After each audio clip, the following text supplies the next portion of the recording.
Welcome to Roots of Fear, where forgotten tales from the shadows of history find their voice once more. Tonight, our journey takes us to the sweltering heat of Mississippi in 1866, a time when the wounds of a divided nation were still fresh and a peculiar terror held a small riverside town in its grip.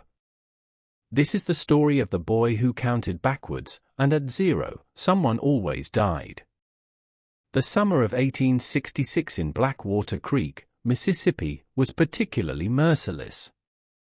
Like a weighted blanket, the humidity hung in the air, suffocating all who dared venture outdoors during the daylight hours. Nestled between the meandering Mississippi River and a dense forest of cypress trees draped in Spanish moss was the town itself, the moss reaching out like skeletal fingers toward unsuspecting passers-by. While Blackwater Creek had survived the war relatively unscathed in terms of physical destruction, the scars ran deep among its people. Union troops had marched through twice, once in '63 and again in '64, taking what supplies they needed and leaving behind a bitter resentment. Now, with Reconstruction underway, Northern carpetbaggers and federal agents frequented the town, adding to the simmering tension. Just 6 months prior, in January of 1866, Dr. William Thorne had arrived in Blackwater Creek. A Union Army surgeon during the war, he had seen more death than any man should. After mustering out, he sought the quiet life of a country doctor, hoping to heal rather than simply patch up men to send back to the slaughter. His northern accent and education made him an outsider, but his medical skills were sorely needed, and so a fragile acceptance had formed between the doctor and the town's people. At the edge of town sat Thorne's modest house with a small attached office where he received patients. It was there, on a stifling July evening, that he first heard about the Parker boy.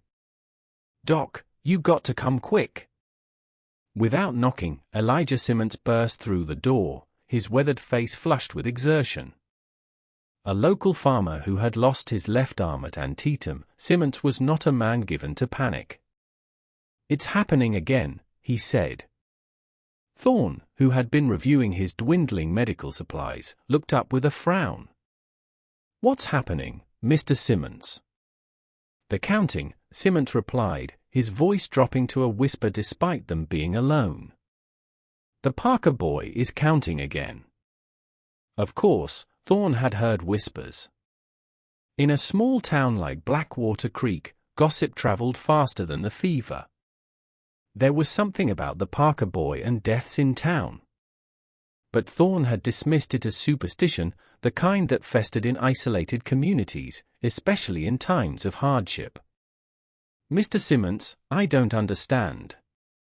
"No time to explain, document. Just bring your bag and come. Sheriff Holcomb sent me to fetch you. He's gathered some men at the Parker place." With that, Simmons turned and rushed back outside to his waiting horse. With a sigh, Thorne collected his medical bag.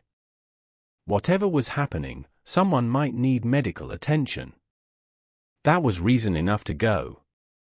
Lying about 3 miles outside of town was the Parker farm, a modest cotton plantation that had fallen on hard times like many others. The patriarch, Jonathan Parker, had died at Vicksburg, leaving his wife, Margaret, to manage with the help of their 3 children and 2 elderly slaves who had chosen to stay after emancipation, having nowhere else to go. As Thorne approached on his chestnut mare, he could see a group of men gathered in the front yard of the whitewashed farmhouse. On the porch stood Sheriff Holcomb, his weathered face grim beneath his wide-brimmed hat. Beside him stood Margaret Parker, a thin woman with premature streaks of gray in her dark hair, her face a mask of anguish. "Where is he?" Simmons called out as they dismounted.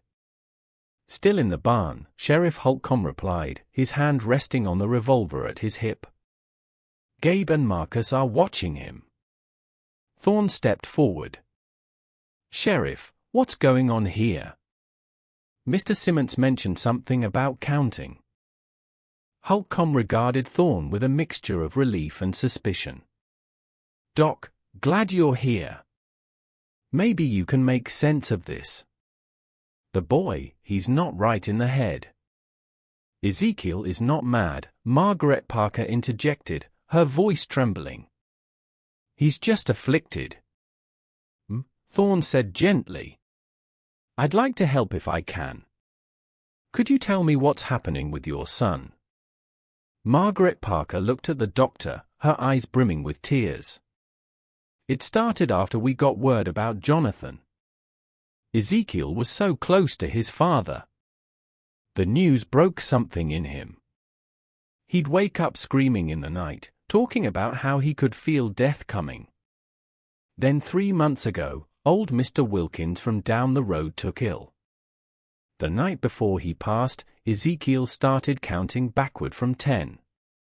When he reached 0, he went quiet for a moment, then said, "Mr. Wilkins is gone now." The next morning, we found out he'd died in his sleep at exactly that time. Sheriff Holcomb spat into the dirt. Could have been coincidence. But then it happened again with the widow Jenkins and again with young Tim Collier who drowned in the creek. Each time the boy counts backward and when he hits 0, someone dies. Thorne frowned. Surely you don't believe. 8 people, Doc, one of the men in the yard called out. 8 people dead when that boy hits 0. That ain't coincidence. And now he's counting again. Started about an hour ago, Sheriff Holcomb said grimly. He's at 7 now, going real slow. 1 number every 15 minutes or so. Who's he counting for this time? Thorne asked, unable to keep the skepticism from his voice. The men exchanged uneasy glances. Margaret Parker's shoulders slumped further. We don't know, Sheriff Holcomb admitted. That's why we're all here. Figured if we keep an eye on everyone, maybe we can stop it this time. Thorne shook his head in disbelief. You can't seriously think a boy counting backward is causing people to die. Don't matter what we think, Sheriff Holcomb replied. Fact is, every time he counts to 0, we lose somebody. Now, are you going to help us figure this out, or are you going to stand there looking down your Yankee nose at our superstitions? Thorne bristled at the accusation but kept his composure. I'd like to see the boy. Sheriff Holcomb nodded and gestured toward the barn. This way, but I'm warning you, document. Be careful what you say to him. We don't know what sets him off. Cooler than the outside air, the barn offered some relief from the oppressive heat, its thick wooden walls providing a barrier. In the shafts of late afternoon sunlight that pierced through gaps in the boards, dust motes danced. Hanging in the still air was the smell of hay and animals. Sitting on a bale of hay in the center of the barn was Ezekiel Parker. He was 12 years old, small for his age, with a shock of dark hair that fell across his forehead. His eyes, when he looked up at their approach, were a startling blue, almost too bright, too aware. Standing nearby, 2 men kept a watchful distance. They nodded at the sheriff but kept their attention on the boy. 6, Ezekiel said softly, his voice cutting through the silence. Then he lowered his head again, staring at his hands folded in his lap.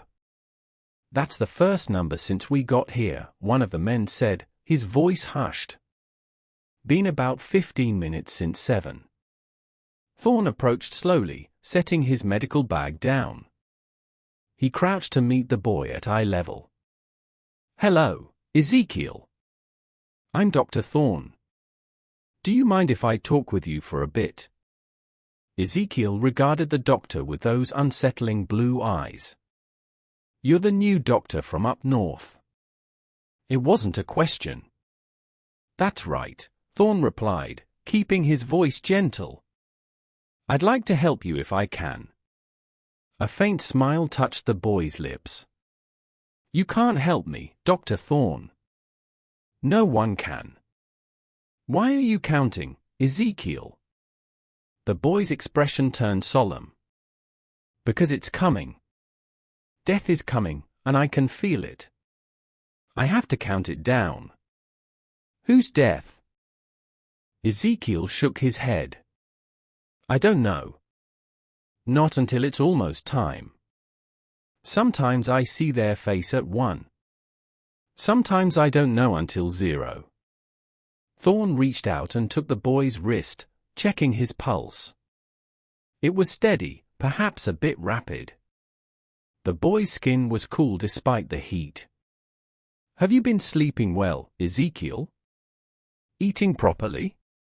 This ain't a medical condition, Doc, one of the men watching said with a snort. This is something else entirely. Thorne ignored him. Ezekiel, when did you first notice you could sense death coming? After Pa died, the boy replied. It was like something opened up inside me. A hole that lets the cold in. And through that hole, I can feel when death is reaching for someone. It pulls at me like a current in the river. I can't stop it. I can only count it down. Thorne sat back on his heels, studying the boy. There was no sign of fever or delirium. Ezekiel spoke clearly and seemed rational, despite the content of his words. These deaths that have occurred after your counting, were they all natural? Illness? Accidents? Sheriff Holcomb cleared his throat. Mostly. Wilkins was old, had a weak heart. The Jenkins woman had the consumption. Tim Collier drowned, but he never could swim well. Abigail Foster fell down her stairs. What about the others? The sheriff hesitated. Mason Reed was kicked by his horse. Preacher Collins had a stroke during Sunday service. Thomas Beck was bitten by a cottonmouth while fishing, and little Mary Watkins came down with a fever that took her in 2 days. 8 deaths in 3 months was certainly unusual for a town this size, but not impossible, especially in the aftermath of war when resources were scarce and many were weakened by years of deprivation. 5, Ezekiel said suddenly, his voice a little louder. His eyes had taken on a distant look, as if seeing something far beyond the barn walls. A nervous murmur ran through the men present. Margaret Parker, who had followed them into the barn, let out a small sob. It's getting stronger, Ezekiel whispered. The pull. It wants someone badly. Thorne felt a chill despite the heat. He prided himself on his rational mind, his scientific approach to medicine. But there was something about the boy's calm certainty that unsettled him deeply. Sheriff, Thorne said, standing, I'd like to examine the boy more thoroughly. Perhaps at my office. He's not leaving this barn, Doc, Sheriff Holcomb interrupted. Not until we figure out what's happening. If someone's going to die when he hits 0, we need to know who and try to prevent it if we can. You think keeping him here will change anything? Thorne challenged. I think we need to be cautious, the sheriff replied evenly. 8 deaths, document 8 of our people gone after this boy's counting. Maybe it's coincidence like you say, but I've got a responsibility to this town. Thorne turned back to Ezekiel. These deaths, have you ever tried to warn the people? To save them? A shadow passed over the boy's face. I tried once with Preacher Collins. I knew it was him when I reached 3. I ran to the church to warn him, but he called me a demon child. Said I was working with the devil. Ezekiel's voice dropped even lower. He was at the pulpit when I hit 0. Just stopped mid-sentence and fell over. Dead before he hit the ground. Margaret Parker moved to her son's side, placing a protective hand on his shoulder. It's not his fault. He doesn't cause the deaths. He just knows they're coming. How long between numbers, Ezekiel? Thorne asked. It varies, the boy replied. Sometimes quick, sometimes slow. Depends on how death is approaching, I think. Sudden deaths come faster. Lingering ones take more time. As if to punctuate his statement, Ezekiel's head snapped up, his eyes wide. "For," he said. And this time, his voice had a tremor in it. Sheriff Holcomb turned to one of his deputies. "Ride into town. Check on everyone. Make sure there's no trouble brewing." The man nodded and hurried out. "I'd like to make a suggestion," Thorne said, addressing the sheriff. "If we're taking this seriously, and I'm not saying we should, but if we are, then perhaps we should get everyone in town together in one place. The church, maybe. That way, we can keep an eye on everyone and be ready to provide aid if needed." Sheriff Holcomb considered this for a moment, then nodded. "Not a bad idea. Document Deputy Williams can spread the word when he's checking on folks. We'll gather at the church." He pointed at two of the men. "You two stay here with the boy and his mother. The rest of us will head to town and get everyone organized." As they were preparing to leave, Ezekiel spoke again, his voice now carrying a note of dread. "It won't matter, you know, gathering people. Death finds a way always." The last light of day was fading as Thorne rode back into Blackwater Creek alongside Sheriff Holcomb. The town's single street was already showing signs of unusual activity, with people hurrying toward the white clapboard church at the center of town, lanterns bobbing in the gathering darkness. "Word travels fast," the sheriff commented. "Fear travels faster," Thorne replied. Inside the church, the atmosphere was tense. Families huddled together in the pews, speaking in hushed voices that fell silent as the sheriff and the doctor entered. At the front, Deputy Williams stood trying to maintain some semblance of order. "All right, folks, settle down," Sheriff Holcomb called out, moving to the front of the church. "I know you've all heard about the Parker boy counting again. We're gathering here as a precaution, that's all." "Precaution against what exactly?" called out Jedediah Turner, the town's blacksmith. "You planning to stop one of us from dying tonight, Sheriff?" Murmurs of agreement rippled through the crowd. "No one's saying anyone's going to die," the sheriff replied, though his tone lacked conviction. "That's exactly what you're saying by gathering us here," Turner shot back. "You believe in the boy's curse just like the rest of us." "It's not a curse." Margaret Parker's voice rang out from the church entrance. She stood there looking small and tired, with Ezekiel beside her. The two men who had been guarding them stood awkwardly behind. "My son is not cursed, and he's not causing these deaths." A space cleared around them as people drew back, eyeing Ezekiel with undisguised fear. "Why'd you bring him here?" someone called out. "He should be kept away." "He belongs with his family," Margaret replied defiantly. "And we belong in our community." Thorne moved to stand beside them. "Mrs. Parker is right. Isolating the boy serves no purpose. We're here to watch over each other, remember." Ezekiel suddenly stiffened, his eyes going wide. "3," he whispered. But in the tense silence of the church, everyone heard it. A collective gasp went up. Several people made the sign of the cross. A woman at the back began to weep softly. "He's halfway there," Turner said grimly. "Which one of us won't see mourning?" Sheriff Holcomb raised his hands for calm. "Now listen here. We don't know that anyone's going to die, but just to be safe, I want everyone to stay put. We've got about what, Ezekiel? How long until the next number?" The boy looked up, his blue eyes reflecting the lamplight. "I don't know. It's coming faster now. Maybe 20 minutes, maybe less." "Right," The sheriff nodded. So we stay put, stay calm, and look after each other. Doc Thorne is here if anyone feels unwell. As the crowd reluctantly settled, Thorne drew the sheriff and Mrs. Parker aside. I'm still not convinced there's a causal relationship between Ezekiel's counting and these deaths, but I am concerned about the boy. This kind of fixation isn't healthy. Margaret Parker bristled.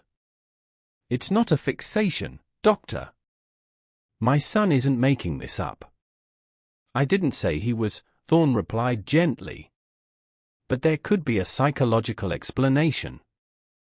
Grief can manifest in unusual ways, especially in children. Save your fancy northern theories, she snapped. You haven't seen what we've seen. Before Thorne could respond, a commotion broke out at the back of the church. A man had entered, stumbling slightly, his clothes disheveled. It took Thorne a moment to recognize Elijah Simmons, the farmer who had first fetched him earlier that day. Simmons, the sheriff called. Everything all right?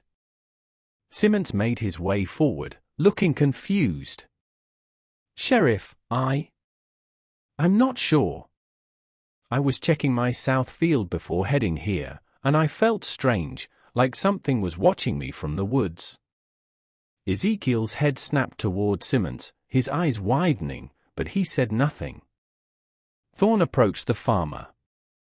Let me take a look at you, Mr. Simmons. Any pain or discomfort? Just a headache, Simmons replied, allowing Thorne to guide him to a pew. And I feel cold, despite the heat. Thorne checked the man's pulse, which was racing, and noted that his pupils were dilated. Have you eaten today? Drunk enough water? Same as always, Simmons replied. But I'm telling you, Doc, something ain't right. I can feel it. From across the church, Ezekiel spoke, his voice unnaturally loud in the hushed space. 2. All eyes turned to the boy, then to Simmons. The farmer paled. It's me, ain't it? He whispered. I'm the one. We don't know that, Thorne said firmly, but he reached for his medical bag nonetheless. Sheriff Holcomb moved closer. Simmons, just stay calm. Doc's going to look after you. How? Simmons demanded, his voice rising with panic. How's he going to stop whatever's coming for me? You can't fight death, Sheriff.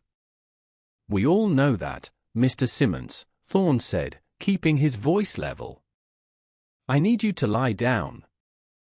Your heart is racing, and that's not helping matters. My heart, Simmons pressed a hand to his chest. Is that how it's going to happen? My heart's going to give out. Nothing is going to happen, Thorne insisted, though doubt had begun to creep into his mind. We're just taking precautions. Reluctantly, Simmons lay down on the pew. Thorne folded his coat to place under the man's head, then took out his stethoscope to listen to his heart. The beat was rapid and slightly irregular, but not alarmingly so. Just try to breathe slowly, Thorne instructed. In through your nose, out through your mouth. The church had fallen completely silent, every eye fixed on the tableau of the doctor and his patient. Even the children seemed to understand the gravity of the moment, clinging to their parents without the usual fidgeting. Ezekiel stood motionless beside his mother, his gaze never leaving Simmons. The tension in the room was palpable, a living thing that pressed down on everyone present. Minutes stretched on, feeling like hours. Simmons' breathing gradually steadied under Thorne's care, and some of the color returned to his face. Maybe it's not me after all, Simmons said eventually, his voice weak with relief. Thorne nodded encouragingly. Your heart rhythm is improving. Just keep resting. A murmur ran through the crowd, a collective release of held breath. Sheriff Holcomb relaxed his stance slightly. And then Ezekiel spoke again.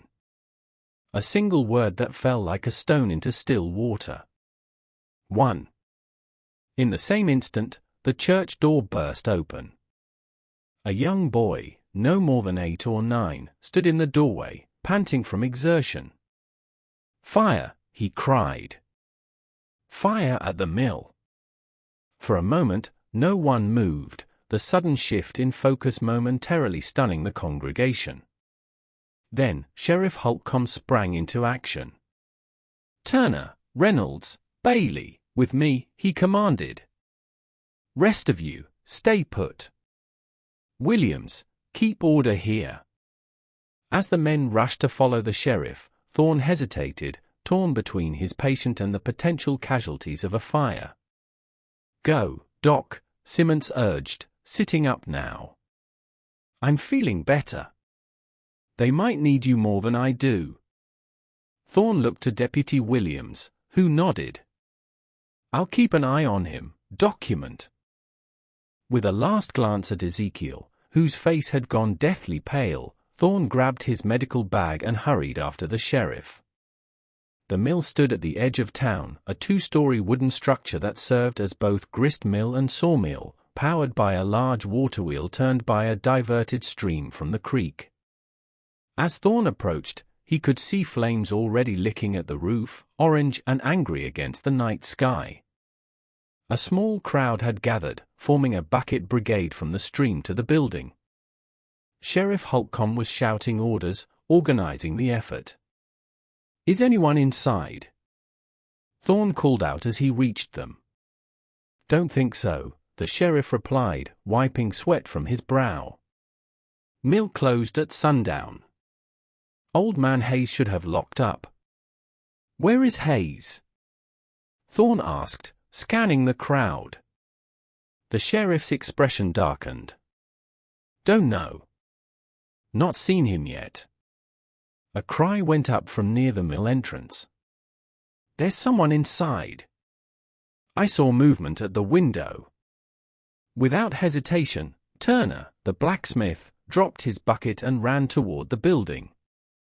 Sheriff Holcomb swore and went after him, calling for him to wait. Thorne found himself following, driven by a doctor's instinct to help. The heat grew intense as they neared the building, the crackling of the fire a deafening roar. Turner had already disappeared into the mill by the time they reached the door. Smoke billowed out, thick and choking. "Turner," the sheriff shouted, then bent double, coughing. Thorne pulled his handkerchief from his pocket and covered his mouth and nose. "Stay low," he advised the sheriff. "The air's clearer near the ground." Together they crouched and entered the burning building. The interior was a hellscape of smoke and flame. The wooden floor beneath their feet was hot, and embers floated down from the burning ceiling like malevolent fireflies. "Turner," the sheriff called again, his voice barely audible over the fire's roar. A muffled response came from their left, toward the back of the mill where the grain was stored. They moved cautiously in that direction, staying as low as possible to avoid the worst of the smoke. They found Turner struggling with the weight of an unconscious figure. Old man Hayes, the mill owner, his face blackened with soot. "Help me!" Turner gasped, his own strength clearly failing in the suffocating heat. Thorne and the sheriff each took an arm, and together they began dragging Hayes toward the exit. Turner followed, stumbling and coughing violently. The journey back seemed to take an eternity. Twice they had to change course as burning debris fell in their path. The heat was unbearable, the smoke so thick it was like trying to breathe molasses. Finally, mercifully, they reached the door and staggered out into the night air. Willing hands took Hayes from them, laying him on the ground where Thorne, despite his own oxygen-starved lungs, immediately began checking for signs of life. Hayes was alive, but barely. His breathing was shallow and labored, his pulse faint and erratic. Thorne called for water and clean cloths, trying to clear the man's airways as best he could. Behind him, he could hear Turner's racking coughs as someone helped the blacksmith move farther from the burning building. Sheriff Holcomb was on his knees, gulping in air. As Thorne worked, a strange hush fell over the crowd. He looked up to see Ezekiel standing at the edge of the gathering, his mother beside him. The boy's face was a mask of dread, his eyes reflecting the flames. "0," Ezekiel whispered. In that exact moment, Hayes's body convulsed once beneath Thorne's hands, then went completely still. Thorne frantically checked for a pulse, for any sign of respiration, but there was nothing. The old man was gone. A collective gasp went up from the crowd. People began to back away, their eyes fixed on Ezekiel with a mixture of fear and awe. Margaret Parker put a protective arm around her son's shoulders. "It wasn't his fault," she called out, her voice breaking. "He didn't cause this." But the damage was done. The 9th death had occurred precisely as Ezekiel had counted down to 0. Even Thorne, with all his scientific skepticism, felt a chill that had nothing to do with the night air. Sheriff Holcomb struggled to his feet and approached Hayes's body. "Poor old fool," he muttered. "Probably fell asleep smoking his pipe." "Is it over now?" someone asked from the crowd, addressing not the sheriff or Thorne, but Ezekiel. The boy nodded slowly. "For now," he said, his voice hollow with exhaustion. "The pull is gone. Death has what it wanted." As the crowd dispersed, returning to help fight the fire or to head back to their homes now that the immediate danger to the town was past, Thorne found himself watching Ezekiel. The boy stood motionless, staring at Hayes's covered body with an expression that spoke of neither surprise nor satisfaction, but rather a profound weariness. What was happening in this town? Was it truly possible that this child could sense approaching death? Or was it some elaborate coincidence, given meaning by a community primed to see patterns in random events? Thorne didn't know. But as a doctor, he had sworn to do no harm and to help those in need. Whatever was happening with Ezekiel Parker, the boy needed help, not fear and isolation. Decision made, Thorne approached Margaret Parker. "Mrs. Parker, I'd like to speak with you and Ezekiel tomorrow, if I may, at my office." She regarded him with suspicious eyes. "To what end, doctor? More tests? More questions about his sanity?" "To help," Thorne replied simply. "Whatever is happening, your son is carrying a heavy burden. I'd like to try to understand it better. For his sake." After a long moment, she nodded. "Very well. We'll come in the morning." As they walked away, Ezekiel glanced back over his shoulder at Thorne. In the dying light of the fire, the boy's eye seemed to hold knowledge far beyond his years, and a question that Thorne couldn't yet answer. The following morning dawned clear and hot, the humidity already oppressive by the time Thorne opened his office. He had slept poorly, his dreams filled with counting voices and flames. He busied himself organizing his supplies, taking inventory of what would need replenishing after treating the minor injuries from the fire. No one else had died, though Turner was suffering from smoke inhalation and would need monitoring. A knock at the door announced the arrival of Margaret and Ezekiel Parker. In the daylight, the boy looked better, more like a normal 12-year-old, less like the harbinger of death he had seen the night before. Margaret, however, appeared to have aged years overnight, her face drawn with worry. "Please come in," Thorne said, gesturing to the chairs he had placed in the center of the room. "Can I offer you some water? It's already getting warm out there." "That would be kind," Margaret replied stiffly. As Thorne poured water from a pitcher, he watched Ezekiel from the corner of his eye. The boy was examining the office with curious interest, his gaze lingering on the medical instruments and books. "You have a lot of books, Dr. Thorne," Ezekiel remarked. Yes, I do, Thorne smiled, handing each of them a cup of water. I believe in continuing to learn throughout life. Do any of them explain what's happening to me? The boy asked directly. Thorne sat down across from them. I don't know, Ezekiel. That's what I hope to find out. Would you mind if I ask you some questions? The boy shrugged. People have been asking me questions for months. Hasn't helped yet. Well, perhaps we're not asking the right questions, Thorne suggested. Let's start with when this began. You mentioned it was after your father died. Ezekiel nodded. When we got the letter, Ma read it out loud. Said Pa had died a hero at Vicksburg. I remember feeling cold, like something had opened up inside me, a hole that shouldn't be there. And when did the counting start? About a month later. Old Mr. Wilkins had been sick for a while. That night, I woke up feeling the pull, like something was tugging at that cold spot inside me. I just knew Mr. Wilkins was going to die, and I knew exactly when it would happen. The numbers just came to me, counting down the time he had left. Margaret interjected. We thought it was just a nightmare at first, but when we heard about Mr. Wilkins the next morning and the time matched exactly when Ezekiel had said 0.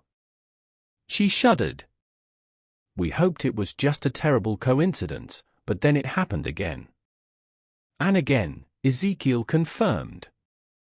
8 more times now. 9 people in all. Do you feel anything else when this happens? Pain? Discomfort? The boy considered this. Not pain exactly. More like pressure and cold. Always cold, no matter how hot it is outside. And there's a sort of buzzing in my ears, getting louder as the count goes down. Thorne made notes as Ezekiel spoke. And can you tell who's going to die?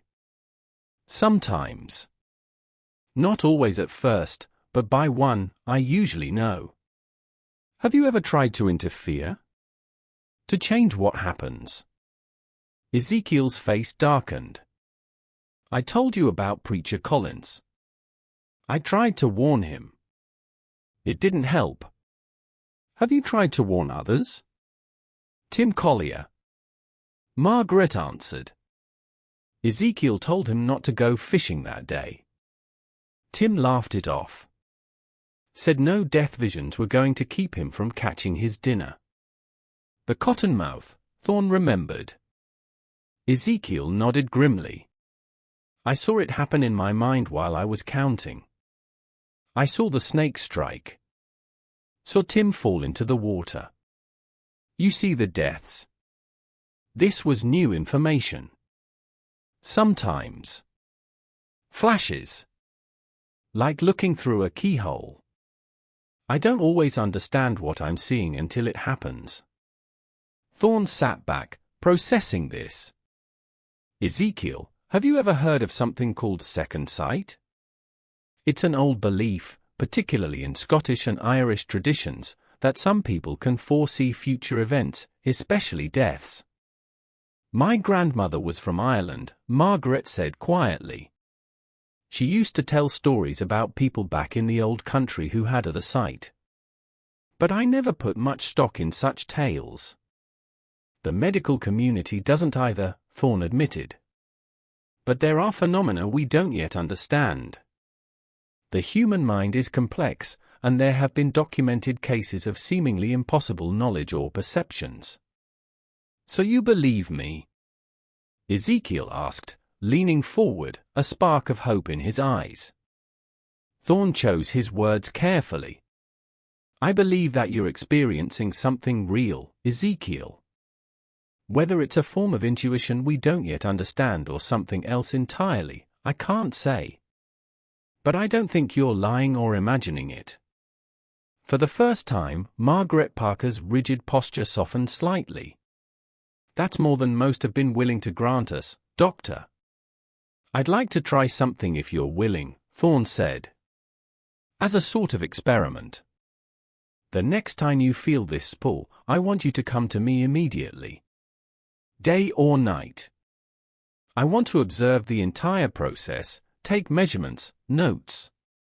Perhaps if we document it carefully, we can begin to understand it better. And then what? Ezekiel asked. Can you make it stop?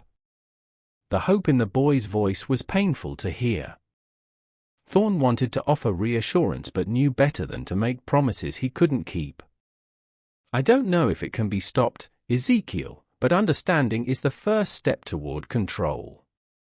And at the very least, if we can identify who's in danger early enough, perhaps we can intervene more effectively. You mean save them? Margaret asked skeptically. From death itself. People cheat death every day, Mrs. Parker. That's essentially what medicine does. We postpone the inevitable. Thorne leaned forward. I can't promise results, but I can promise to try. Will you let me? Mother and son exchanged a long look, some unspoken communication passing between them. Finally, Ezekiel turned back to Thorne. Yes, he said simply. I'll come to you next time. The next time came sooner than any of them expected. Just 3 days later, as twilight was settling over Blackwater Creek, Ezekiel burst into Thorne's office, his face pale, his breathing rapid. It's starting again, he gasped. The pull. It's strong this time, Doctor. Really strong. Thorne, who had been writing up notes on a patient, immediately set aside his work. Sit down, Ezekiel. Try to breathe normally. The boy sank into a chair, his thin frame trembling slightly. It feels different this time. Colder. And the buzzing is already loud, even though I haven't started counting yet. When do you think you'll start? Soon. Minutes, not hours. Thorne moved quickly, gathering his instruments. Stethoscope, thermometer, a small notebook for observations. I'm going to take some measurements as we go. All right? Your temperature, pulse, breathing. I want to see if there are physical changes that accompany this experience. Ezekiel nodded, closing his eyes briefly. When he opened them again, they had that distant look Thorne had observed in the barn. 10, the boy said, his voice oddly flat. Thorne noted the time in his book, then placed his fingers on Ezekiel's wrist, counting his pulse. It was rapid but regular. The boy's skin felt cool to the touch, despite the warmth of the evening. Can you describe what you're feeling right now? Thorne asked, writing down the pulse rate. Cold, Ezekiel replied. Like ice water in my veins. And the buzzing is getting louder.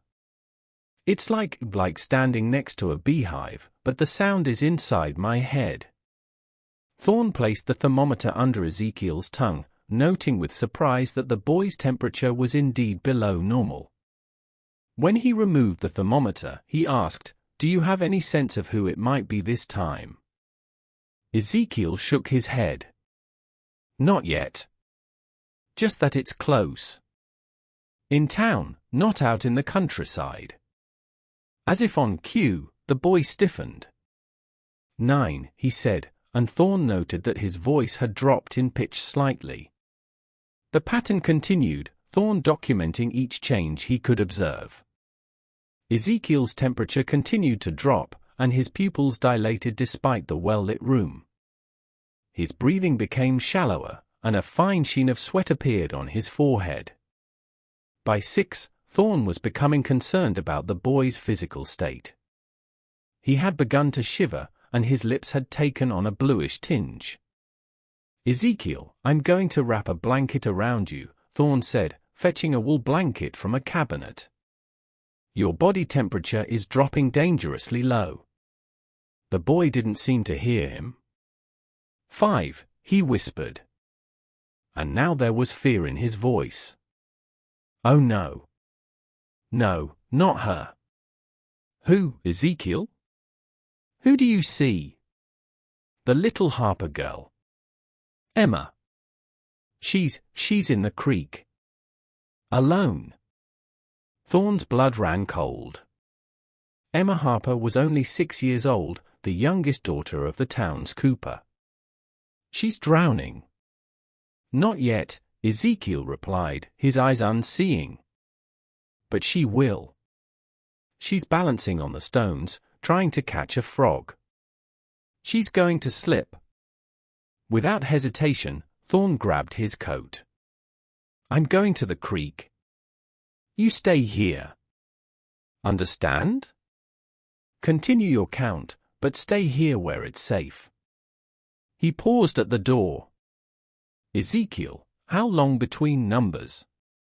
How much time do I have?" The boy's vacant eyes focused briefly on Thorne. "Minutes.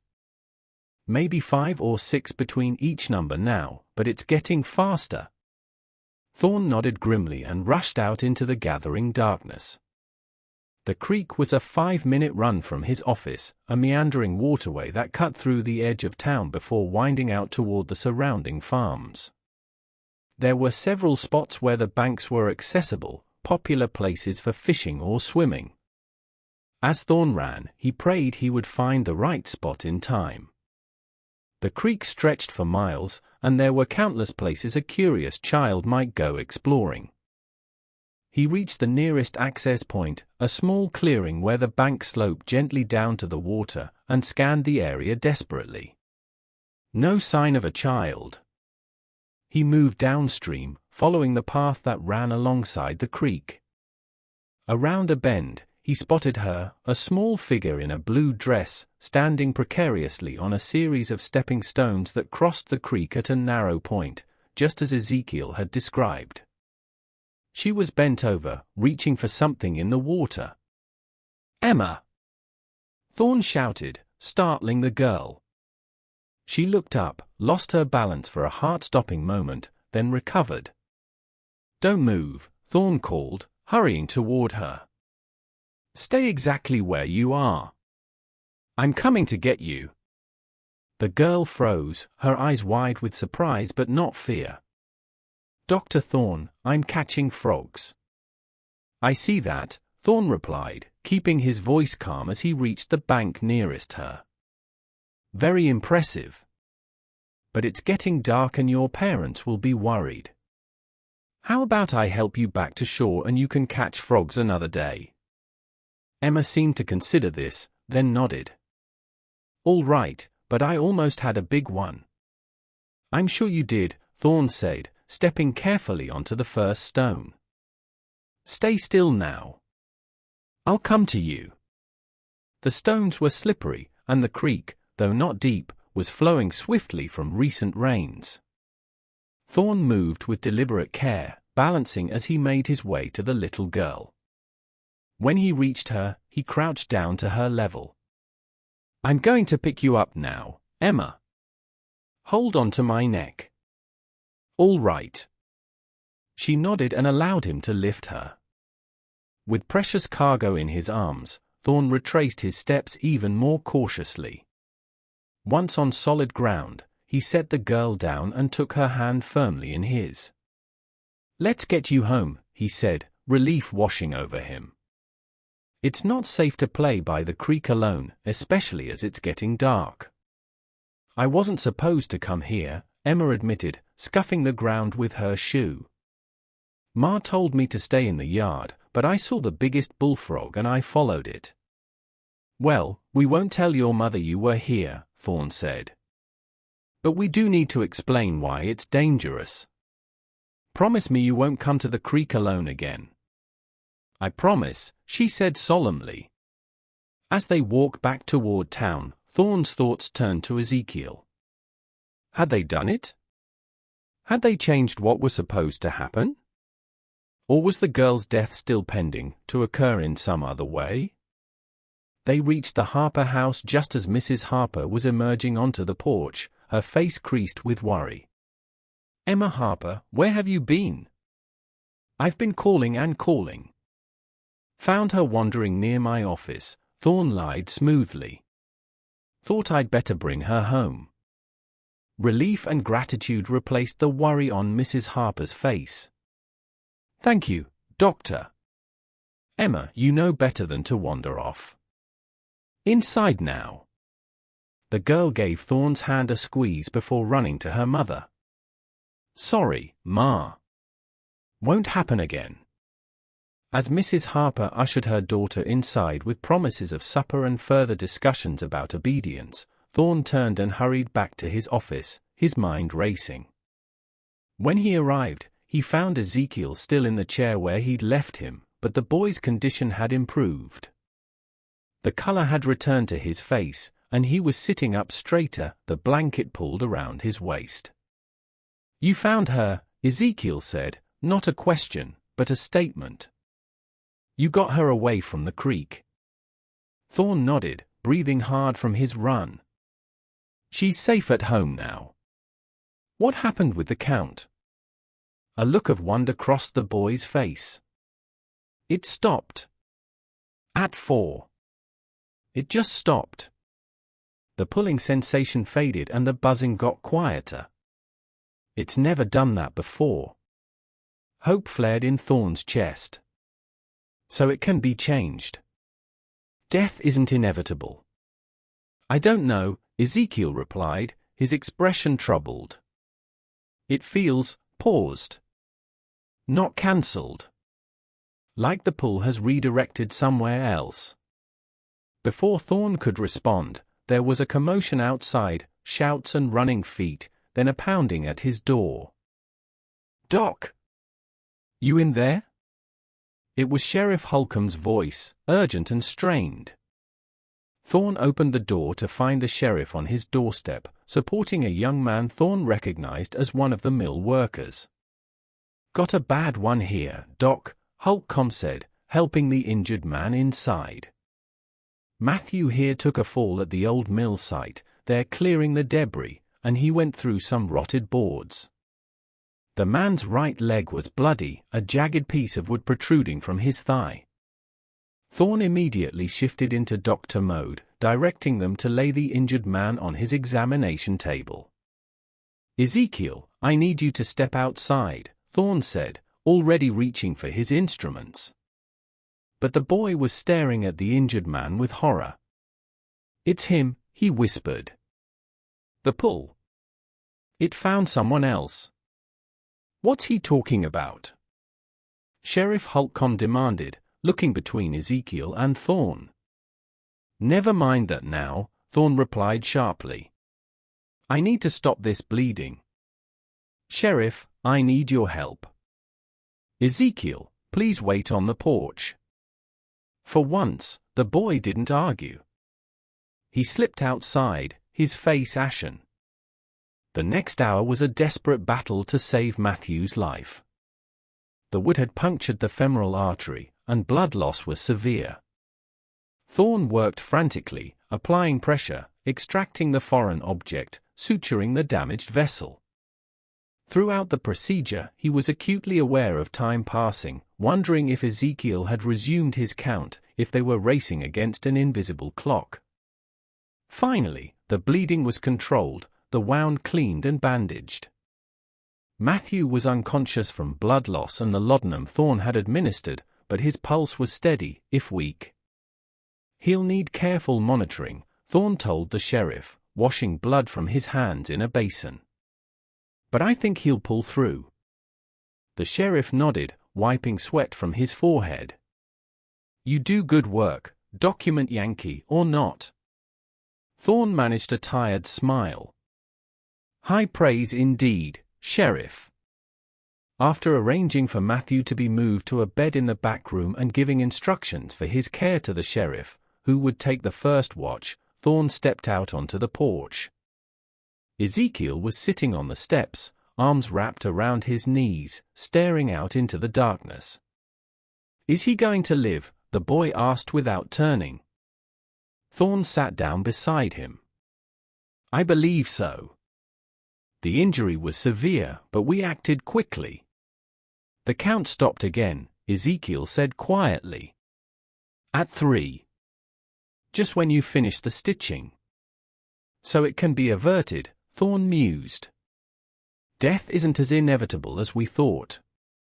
Maybe, Ezekiel conceded. Or maybe it just moves on to someone else. Like it did from Emma to Matthew. The implication was chilling. You think if I save one person, the whatever this is, just finds another target? Ezekiel shrugged. I don't know. This has never happened before. Usually when I start counting, someone dies.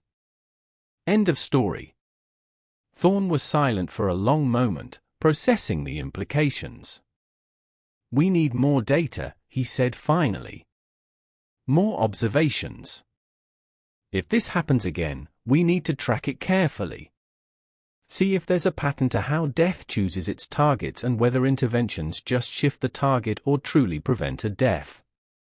You really think you can outsmart death, Dr. Thorne? Ezekiel asked. And there was something ancient in the boy's eyes, a weariness beyond his years. I don't know, Thorne admitted. But I've spent my entire career fighting death, Ezekiel.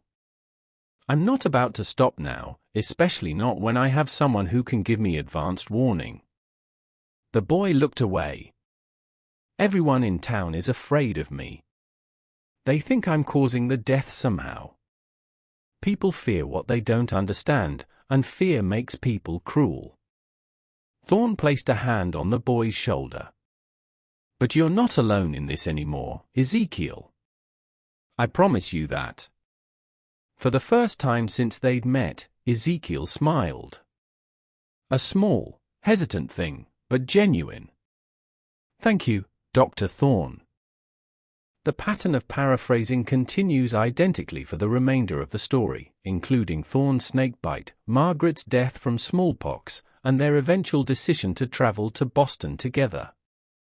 The final lines would be rephrased as, Welcome to Roots of Fear L, where forgotten tales from the shadows of history find their voice once more. Tonight we journey to the sweltering heat of Mississippi in 1866, where a peculiar terror gripped a small riverside town. This was the story of the boy who counted backwards, and at 0, someone always died. But perhaps, in the end, it was also the story of how death's herald became life's guardian, how a curse was transformed into a gift, and how from the darkest abilities can sometimes come the greatest light. Sleep well, dear listeners.